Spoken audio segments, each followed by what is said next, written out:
Now your hosts, Ryan Kane and Zach Daughtry.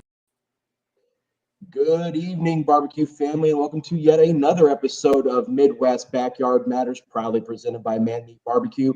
Whether you are in the backyard or out in the driveway or out on the KCBS competition trail, always remember that backyard matters. I am Zach Daughtry, pitmaster for Breaking Slabs Barbecue, and joining me as always is Ryan Kane, pitmaster for Damn Fine Beef and Swine. What's up, Ryan? Not too much, buddy. What's going on? Not a whole lot, man. So, tell us about Warsaw. I know you cooked Warsaw this weekend, the Masters. How did it end up going? Yeah, it was good. We got a call on Thursday around lunchtime from Aaron with Man Meat, and he asked if we, want to come be a field filler so it could possibly be a qualifier. And it just so happens I already had 3 meats thawed and trimmed because we were going to be practicing this weekend. So all we had to do was get a brisket, and Joe from Slaps gave me a prime brisket to cook. So. No, we went out, had a really good cook. I thought everything went really well, much better than Iola. We managed to get a few calls, got 2 third place chicken, 3rd place ribs, an 8th place brisket, and then we ended up 5th overall with a 697. So it was super hot, but that made it for a pretty good weekend. Yeah, I saw the pictures from that comp. It looks like it's a really good setup how they do it there on Truman Lake.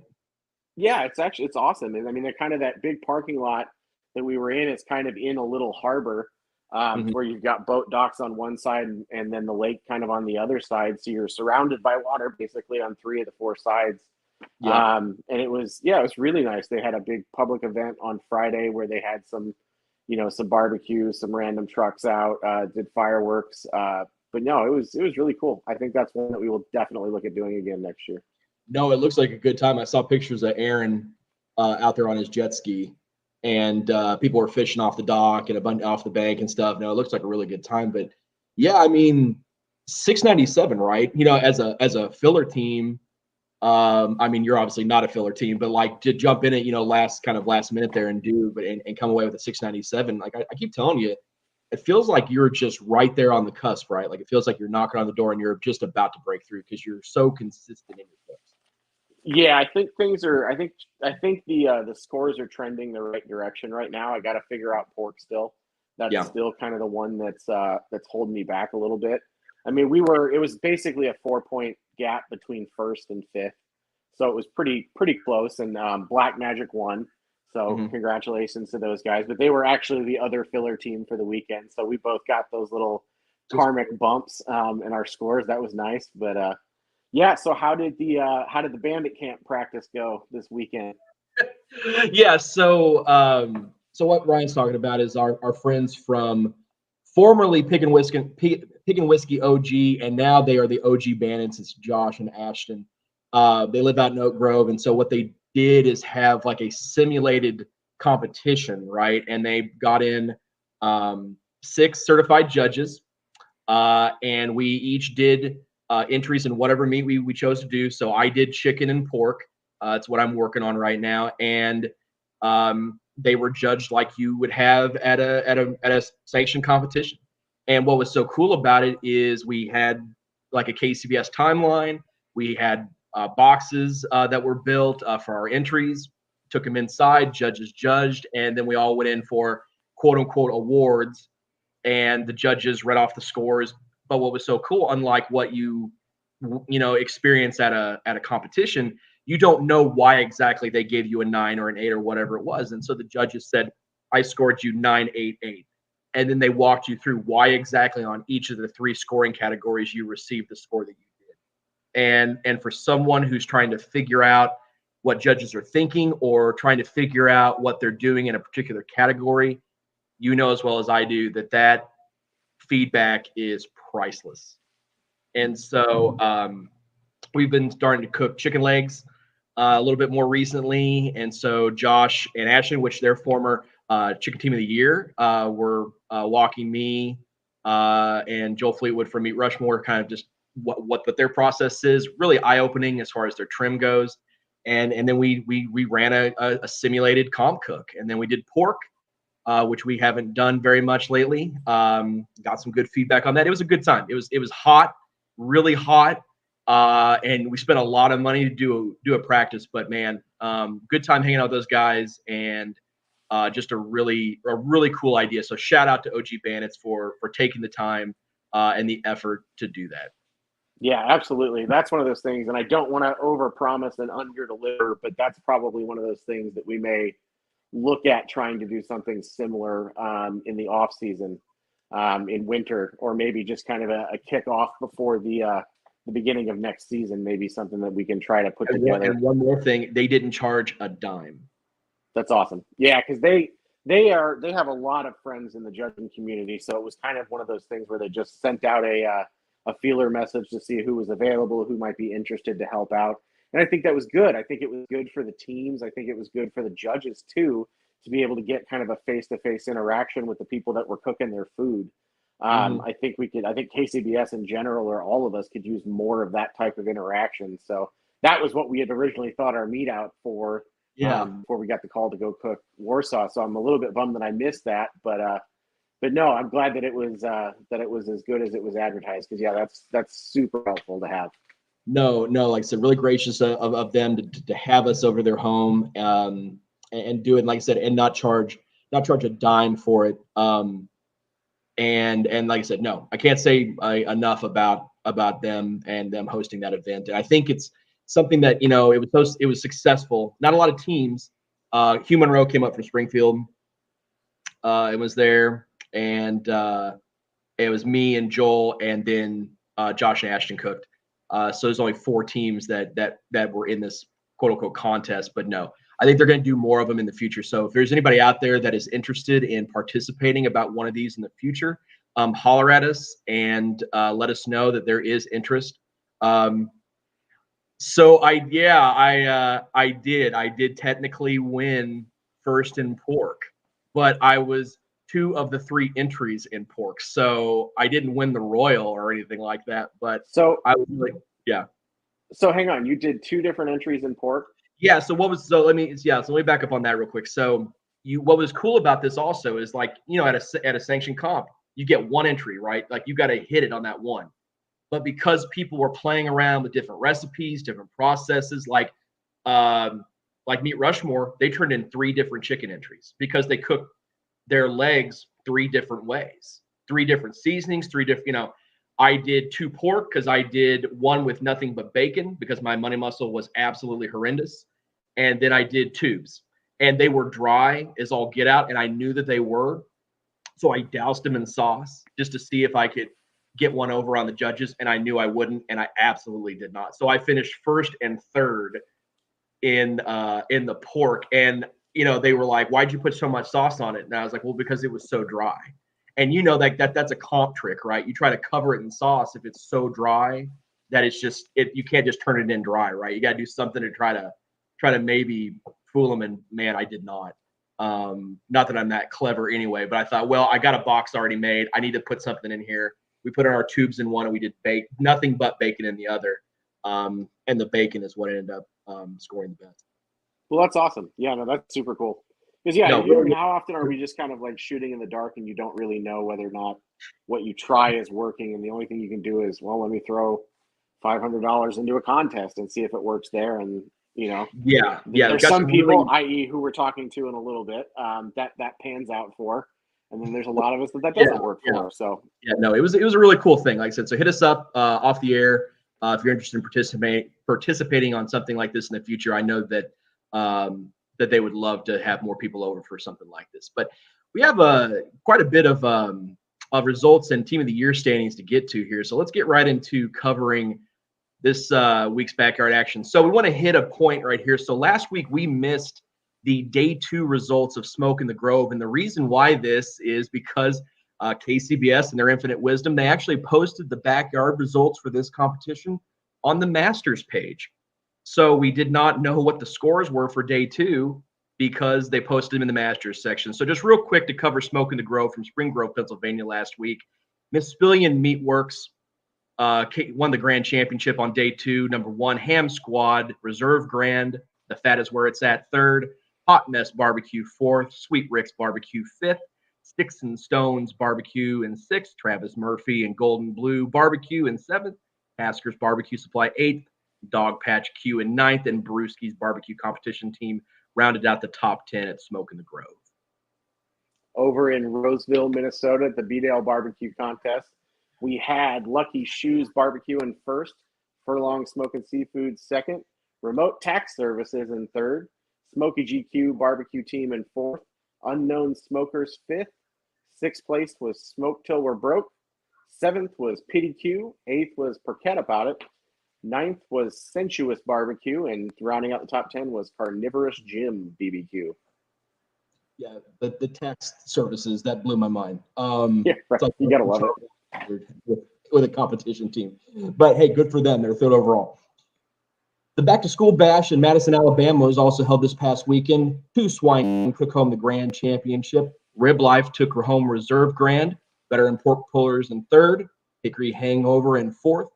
Norala Barbecue in fifth. Red Bones Barbecue sixth. Zebco 33, seventh overall. Puck Daddy's Killer Q in eighth.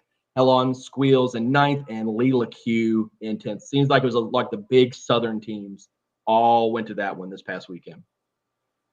And then over at Smoke on the Harbor in Warsaw, Missouri with us was the number one, our buddy Robert with Swinelicious Barbecue. And second is Devin with Fluffy Butt Barbecue. Two Moon Q came in third, Rucking Fidiculous BBQ in fourth, and Two Pigs and a Boar rounding out in fifth. Robert just hotter than a $2 pistol right now, man.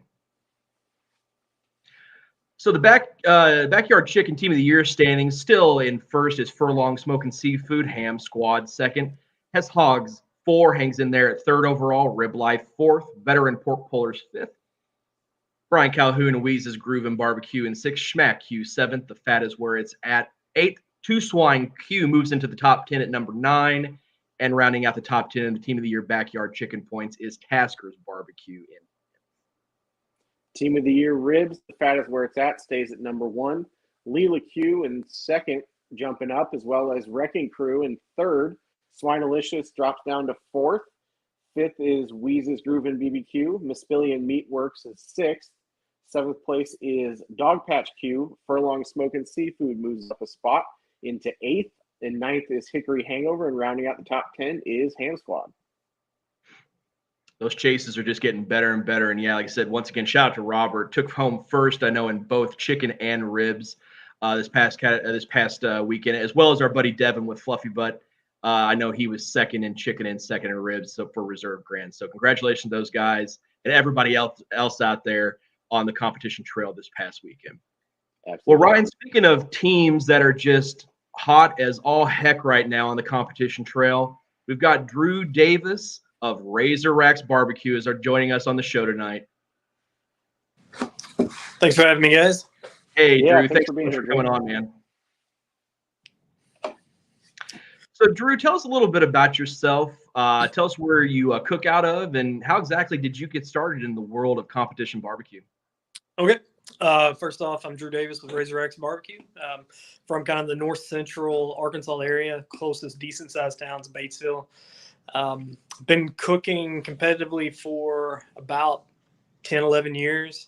While I was in grad school, I had a friend of mine that he was kind of dipping his feet in the competition circuit, and he asked me to come along on I think it was a BCA cook in South Arkansas. And I probably my first year of grad school, just came out of playing college baseball, was just itching for something to be competitive in. And when I went with him, it just blew my mind that I found something that I could be competitive in, and also scratch that other itch of mine, and that's cooking in general. I just love good food, love cooking it, and love seeing people's reactions. So went to that contest with him, and then I started bugging him, saying, hey, man, when can we do this together? And when can I help actually be a part of it, not just be your sidekick, but actually cook something? And so I talked him into signing up for a Master Series KCBS contest in Hot Springs, Arkansas. We cooked that together. I don't remember getting a call in anything, but it was a blast. And I had a friend back home, and he's still a good friend today. And I talked him into joining and making a little team. And we went to our first contest in 2011, 2012 up in Alma, Arkansas. It was like a 2016 contest, first year contest. And I took what I learned from my other buddy and we loaded up our trucks and had a couple Weber Smoky Mountains, this old crappy smoker that my buddy had that could barely hold any heat on a 100-degree day. And we stayed up all night, started cooking at midnight, and was lucky enough to get a couple calls. And ever since then, I mean, we were hooked, or I was hooked at least. And from there, we just slowly cooked a little more each year. Went from one contest at the end of 2011 to 5 the next year, to 8 the next year, to 10, 15, 18. And then probably 2016, we started cooking just as much as I possibly could afford to cook, and got up to 20, I think as high as maybe 28, 30 contests a year. Wow. Years. That's awesome, man. So you've been kind of making waves recently and definitely been the talk of the barbecue community since your GC and Osceola using just one drum. I know that's not your main cooker. I know you use an offset, a little trailer offset behind your RV or your truck. But what was the decision that went into kind of using just one can for that? Was it just logistical, or was there, you just kind of wanted to play with that idea? It was a mixture of a lot of things. So, like I said, I've been cooking for quite a few years, and I'll say kind of got a little bored with the monotony of doing the same routine. I've been on the same kind of cook schedule for ever since I got the Jambo. I start at 4 o'clock. I know when most of my meats are going to come off the cooker. I do the same thing week in, week out, very minor adjustments, and just getting kind of bored of that. So some of my history, I cooked on a lot of different cookers. I started on those Weber Smoky Mountains. Then I was on like the front end of the drum age. I say the front end of the drum age, at least in the KCBS circuit. I can remember buying a drum from Tim back in, I don't know, it was 2013, 14. I cooked a brisket on it. It's the first thing I ever cooked on it at a contest, and just overcooked the heck out of it. But there for probably a 3-4 year stretch, I only cooked on the drum. So I was real familiar with them. I still use them around the house. If I'm going to light up anything to cook something, it's probably going to be a gateway drum. So it wasn't like a big risk of cooking on a water cooker or cooking on a stumps or old hickory or something. I was used to it, and kind of told myself that I wanted to take that chance. I got my little girl here that's going to hopefully. You're not going to let me talk? Look. Oh, yeah, you went to the garden. Yeah. Can you take that back over to Mommy? And so I also remember seeing Brad and Tim try to do that 1 can challenge back. If anyone's a member of the Barbecue League, I think it's up there. I was at that contest, and I think I actually reserved it in Springfield. But they both cooked with just a table or their tailgate and 1 drum. And they had the camera crew out there, and I thought it just looked like a lot of fun. And I always told myself I wanted to try it. So to break the monotony, I just decided I needed to try to pick a location. I had a couple of contests circled. There was one later in Mississippi that was a possibility. And then the weekend I did it, I had Effingham and Osceola, which in my mind are 2 areas where drum cooks do really well at. And just so happened Osceola was about an hour closer for me. So I chose that one. I went up there and just tried it. Went in with very little plan. Just trimmed up my meats that week and took videos of all that. And I think I actually came up with my timeline that Friday night in the hotel room. That's awesome. Yeah. Okay, so let's walk through this. The decision you just talked about here. So you go to the contest. You got a 10x10 pop up. Got some tables. Got your 1 can. Yep. So what that shows to me is organization, right, and confidence, right, and preparation. So talk to our audience, especially the new cooks out there, people looking to get into competition barbecue, about the absolute necessity that is required of competition cooks and being prepared and being organized. Okay, so it's a week-long or even probably weeks before thing. Like I've got enough meat in my freezer right now to safely cook 3 to 4 contests with ribs, pork, and briskets. I get chicken the week of, but I'm pretty confident I can always find good chicken thighs here in the local supermarkets. But one, I'm not going to go to a contest where I don't feel like I've got the quality of meat to win with. So having that gives me a lot of confidence. It lets me know I'm always going to at least be in the game.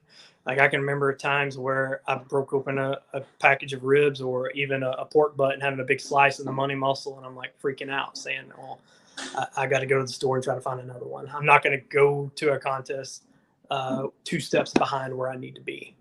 Mhm. And then 2, just I've cooked a lot of contests, and I don't mean that in any kind of like bragging way, but I've went through all the hurdles, whether they've been at the house or at a contest. I've learned not to freak out. I work in the healthcare field, so I deal with people freaking out all the time, whether if it's because their back's been killing them or they can't go to work or whatever. So I'm used to crisis, and I think I thrive really well under that. So there's rarely a time you'll see me freaking out at a contest. I know what I'm capable of doing, and if shit hits the fan, it hits the fan. So it's not going to affect me later in the week either. I'm going to let what happens at the contest happen. I'm going to control what I can control and let the rest happen. No, it's one of those things, we talk about this a lot too, and I don't cook near as much as you do, Drew, or Ryan or other guys out there, but experience is the best teacher of all, right? And that's something that you can't teach somebody that, right? Like they just have to go out and do it. Yeah, I could tell you exactly what I do. I can even lay out, from the time frame to the seasonings to everything, but it's not the same until you actually do it. Because I don't go off of any set temperature. I go a lot off of feel and a lot off of sight, and a lot off of smell. So I can tell you this last weekend in Oklahoma, I had a pork butt that was kind of had a little bit of an odor to it. And when I went to try it, I made sure I tasted it after it was cooked, and it started to turn a little bit. I knew not to put that in the box, and that's something that, using your senses, controlling what you can control. I knew even though it didn't taste bad, it wasn't as good as everything else, and I wasn't going to give a judge a chance to ding me down on anything. No. This is one of those things, like I said, for people who are nervous or pensive about getting out there and cooking, just get out there and cook. Yeah. And even just cooking on your backyard or in your backyard or on the driveway or whatever, we don't just say that for shits and grins, right? Like we mean that. Like go out there and cook because you will learn something every time. And then in a competition setting, the more you do those things, they're not wasted money. You may not win, you may not get calls, you may not make money, but you still learn something every time. And that's an invaluable thing to have. The more you cook and the more serious I think you get about competing. You said something really good there about you learn something every time you cook. Like there's not a time that goes by when, I might be cooking, I don't know, spaghetti or a steak. I'm learning something about that meat and about the flavors, and I'm logging that away in the back of my head and trying to think of, how can that help me here? Is the saltiness, like I'll give an example. My wife makes an amazing pesto, and just a phenomenal pesto. And she never, to my tasting, ever salts it enough. And like it still tastes good, but I always have to add a little more salt, and it brings out those flavors that much more. So, one little tidbit, I'm always going to be on the salty side on my turn-ins, and that's because I want to make sure those judges are going to be wowed as much as they can, because that salt just enhances every flavor, every other flavor. So one of the things that came up when you guys were talking just a minute ago was Aaron had mentioned that you cook under a 10x10 pop-up. You're a little bit more of a minimalist compared to a lot of guys, not the big flashy trailer, things like that. You've got your Jambo, but the rest of your setup is pretty simplified and kind of pared down to just the essentials. When you first kind of got going, what was your process like to kind of get it down to just those things that you knew you were going to need? Because I know a lot of us, when we first started, we were bringing every possible thing we could fit. Yeah. And you just don't need half of it, right? Exactly. And so I had a good kind of mentor teacher here in Arkansas, a guy named Eric Lee. He was someone I kind of modeled my system after. And I just kept noticing, man, he's got a lot less stuff than I got, a lot less stuff. So I started paying attention to what I don't use or what I don't need. And I still carry some things that I may not have needed in the last month, but whether that be some extra ratchet straps to be able to hold my tent down, or I don't know, making sure I always have plenty of bottles of water, using that in my cooker, or whatever it may be. I have things I don't use every time, but I know what's important and what's not. And I know what I can leave home and what I can't. And if that's a little less loading on the front end of a contest and a little less loading whenever I'm cleaning up at a contest, that saves energy, kind of keeps me from wearing down as much, and it allows me to have the energy to cook the next week and clean up for the next contest too. That's awesome. Yeah, that's super helpful because there's so many of the backyard people, so many of us that, when we first started, my God, just the thought process behind what you needed to take is just ridiculous. And I'll tell you kind of what I take. I've got one pretty big cooler that holds all my meat, and I've got a little cooler that holds my injections and drinks. I've got that 10 by 10 canopy and one table, and then I've got a seasoning container, and then another tote that has like my leg extenders. I've got a little trash can holder. I got my fire extinguisher in there that we have to have that I've never actually used. I don't even know if it'd work even if I had a fire. And then a couple of odd and end things in that tote, and that's really it. And then my Cambro, but that's all I've got. That's all you need. Yeah. There's a little bit of a chip on my shoulder when I see some of these cooks with their 50, 60, 70 plus $1,000 rigs, and there is a little bit of a chip on my shoulder wanting to beat them with what I have, and I definitely lying if I didn't say that was another reason why I stayed the way I've been. Right, like it proves the point. Like you don't have to, you're not required to have a fifth wheel, a Jambo, a big porch trailer with your 4 cans or whatever. You don't have to have. It's nice, but you don't have to have it to be successful. So and that's people thinking that you got it, because I know when I first started, I thought, like, I'll give you an example. I was at a contest and I saw Aaron's fifth wheel, and I thought, holy hell, I have to have one of those, right? Now I don't have a truck to pull it, so it defeats the purpose. I'm not going to get one, but I thought, like, this is what you have to have. Like, if you want to be a big time cook, you have to have the big rig. You got to be dropping all this money and all this kind of different stuff. And I thought, this is a requirement, right? And then the more I've done it, and you just again prove the point. You don't. So guys, people who are out there wanting to get in this, don't think you have to have all the tens of thousands of dollars worth of equipment. You don't have to be successful. Just get out there and cook, period. And it was also a big player in why I chose the KCBS circuit. So I'm here in Arkansas. I'm right in between. You got the MBN, which is still a pretty large sanctioning body. There's a lot of contests I could easily drive to. And then I got KCBS. And you look at those two, and I plan on doing some MBN in the upcoming years, but I will say it's going to be harder to do my setup in MBN because of their on-site judging. And I think that's where the trailer and a lot of the extra equipment that they have and setup that they have is going to help them. But when I was looking at which way do I want to go, KCBS looked like, hey, it's all blind judging. They don't need to know what your setup is. That's going to be the cheapest, easiest route for me to get in this. And so that's why I went with KCBS. So I know one of those things that you do to kind of, I guess one of your feature conferences is you tend to book hotels, correct? For your overnight, so you're not having to sleep in the truck? Almost 90% of them. I maybe 2 contests a year, I'll sleep in the truck. And that's usually at contests that, like there's one in South Haven where when you get there, they don't let your vehicle leave. And I need to have my vehicle close to my tent just in case a windstorm comes up, I can strap it in my truck. So there's very few that I sleep in my truck. And the weather's got to be right too for me to do that. I can't sleep. Probably not the Midwest in July. Yeah, exactly. Yeah. So what's next for Razorracks, man? So just in the immediate future, I've got an SCA contest next week that I'm gonna go to. It's really the only one I do every year. Then I've got I think gonna go up to Excelsior Springs the following week. Then I think I have 2 weeks off after that. Got a vacation. Then Labor Day, and then I'm probably cooking the last 7 weeks of the KCBS season. Awesome. Yep. There's a little Razorrack. There's little baby racks. Little baby racks. Hi. Yeah, so Drew, I know you got an AP rub out there. So would you like to take some time to shout out and plug your AP rub as well as any sponsors you'd like to shout out? We've got you still on here. Sure. So I've got this rub came out earlier this year. I've used it for the last 2-3 years. I've got probably two more. We got 2 more rubs that I'm using myself, that I mix myself, and I hope to have those released probably towards the end of the year. One that I'm using on ribs, and the other I'm using kind of in my cooking process with brisket. It's not necessarily a seasoning, but more something can be mixed in a mop or used in the kitchen at home.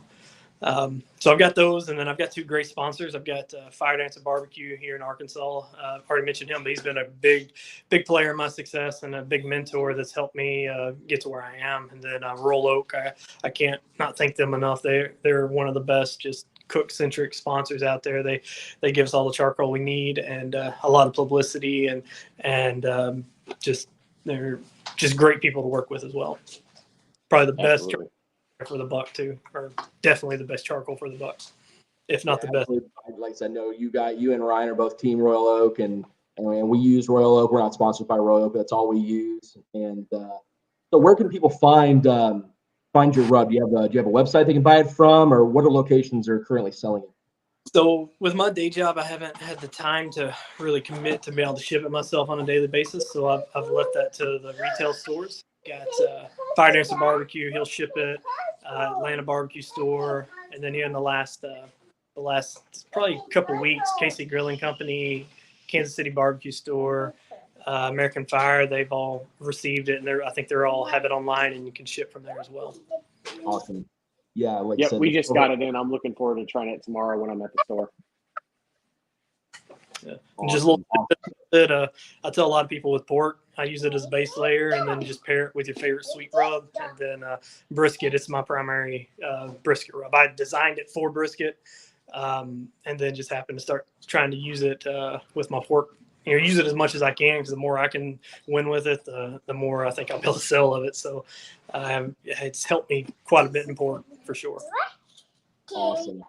Well, Drew, thank you so much for coming on tonight, man. We wish you luck on the rest of the year on the circuit. And like I said, once again, thank you for coming on the show tonight. Hey, I appreciate y'all having me, guys. Thank you. Thanks, Absolutely. Drew. Thanks, man. Hope to see you down the road. Yeah, I didn't know that you guys at KCGC were selling his rub yet. We just got it in. Like I said, I haven't had a chance to try it yet, but I'm working the store tomorrow night, so I'm definitely going to give that a little taste. Might have to pick up a bottle to try it on some dinner. But yeah, no, that was cool. I think one of the cool things about Drew is, like we talked about, it's more of a minimalist setup, which is a nice juxtaposition to some of the other people we've talked to. Like last week, for example, the Tomahawk boys, that's a big rig. This is obvious. I mean, obviously that's a catering rig, but this is a nice, taking it back to basics approach. And it just goes to show you can be very successful with that. And, creature comforts are nice, but at the end of the day, it's how hard you're going to work, how good you are at cooking. And that's all that's going to really matter.